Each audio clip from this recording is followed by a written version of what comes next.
અર્થનો આનંદ કે વિદાય. વિદાય તો હંમેશા માણસની થતી જ નથી. આ બહુ બીજી વાત છે, પણ આ તમને ધાર્મિક રીતે જોઈએ તો માણસ ક્યારેય વિદાય લેતો નથી. આત્મા અમર છે એવું કેવું છે તો માણસ શરીર નાશવંત છે, આત્મા અમર. એટલે માણસ વિદાય નથી. પણ આપણો જે કાર્યકાળ છે તમે પહેલા ધોરણથી અહીંયા એડમિશન લીધું, 8મા ધોરણમાં અભ્યાસક્રમ પૂર્ણ થયો. અહીંયાથી તમારે ઉચ્ચ અભ્યાસ માટે બીજી જવાબદારી. એટલે નામ જોઈએ તો સ્થળાંતર થયા, આ જગ્યા છોડી બીજી જગ્યાએ. એમાં વિદાય લેવાની નથી. આ ગામના વતની છો, આ ગામમાં જ રહેવાના છો, આ ગામ સાથે આ જીવન જોડાયેલા રહેવાના.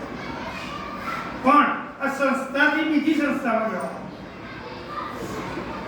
અને આમ સ્કિલ પાવર જેને કહેવાય, કોઈની જોડે બોલવાનો પાવર, કોઈની જોડે કંઈક નવું કરવાનો. દરેક વ્યક્તિનામાં અલગ અલગ શક્તિઓ છે. બધા આચાર્યના બની શકે, બધા શિક્ષકોના બની શકે, બધા એન્જિનિયરોના બની શકે, બધા ડોક્ટરોના. પણ દરેક વ્યક્તિનામાં દરેક વસ્તુ છુપાયેલી છે. અત્યારે એક નામ બહુ ચર્ચામાં છે, કદાચ સાંભળ્યું હોય તો, ક્રિકેટના શોખીનો છો ને, વૈભવ સૂર્યવંશી. એની ઉંમર કેટલી છે? 9મા ધોરણનો વિદ્યાર્થી છે. તમારા કરતા 2 વર્ષ ના. પણ એની પોતાની એક ધ્યેય હતો, મારે ક્રિકેટ જ રમવું. ગોલ, કોઈ પણ વસ્તુનો ગોલ એ એચીવ કરવા માટે મહેનત કરવી પડે. શું કરવું? તમે જ્યારે એ વસ્તુ નક્કી કરી લો કે મારા ડૉક્ટર બનવું, કોઈને સારા ડ્રાઈવર બનવું, કોઈને એન્જિનિયર બનવું, એ તમારો ગોળ હોવો જોઈએ. અને ગોલ હોવાથી એની પાછળ સતત પ્રયત્ન, સતત મહેનત કરવી પડે. શું કરવું પડે? 1 થી 8 ધોરણનો અભ્યાસ એટલે ફક્ત ને ફક્ત તમારું ઘડતર કરવાનો સમય છે. શું તમે, મેં તો અત્યારે ખાસ જોયું છે તો તમે આ સ્કૂલની અંદર જ્યારે તમે 1 મહિના પછી હાઈસ્કૂલમાં જાઓ, એ 35 થી 40 દિવસના પછીમાં તમારામાં જે ફેરફારો થાય એટલા ફાસ્ટ ફેરફારો થાય છે તો અહીં જે તમારી પ્રવૃત્તિ હતી, જે રીતે તમે સાહેબો જોડે વર્તા, જે રીતે શાળામાં હતા, કદાચ માનવના મુવાડાના છોકરોની ફરિયાદો બહુ આવી છે બસમાં, બરાબર ને? તો શું 30 દિવસમાં માણસ પણ બદલાઈ શકે?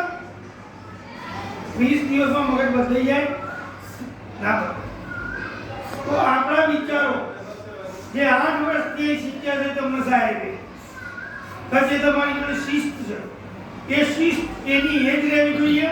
પણ શિસ્ત એક એવી વસ્તુ છે કે માણસ 50 વર્ષ 70 વર્ષ પણ જો શિસ્તનો સંયમી હોય એને ક્યારેય તકલીફ પડતી નથી.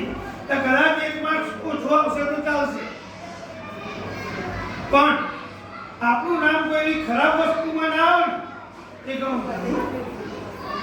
એટલે અહીંથી તમે જાઓ ત્યારે સાહેબો તમને આવતા જતા મળશે.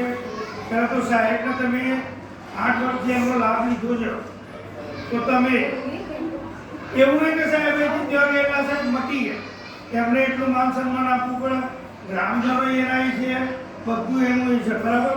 એટલે શિસ્ત અને સંયમ માટે કાયમ રાખજો. વધારે કંઈ કહેતો નથી. ભણવામાં તમારો જે ગોલ હશે એ જ તમે કરી શકશો. તમારું પોતાનું એક કહેવત છે કે સરસ્વતી માતા એ કોઈ કારે કોઈ એમને મળતો એ વેચા તો મળે બજાર. હા, મુખ મળે પણ બુદ્ધિ મળે, પૈસું મળે, લક્ષ્મી માતા તમે મહેનત કરો તો મળે. એ જ રીતે તમે જેટલું વાંચન, જેટલો અભ્યાસ કરશો એટલો સરસ્વતી માતાનો વાસ તમારા શરીરમાં થાય. અને જેની જોડે સરસ્વતી ઊંચા હોય એની જોડે લક્ષ્મી માતા અવશ્ય આવે.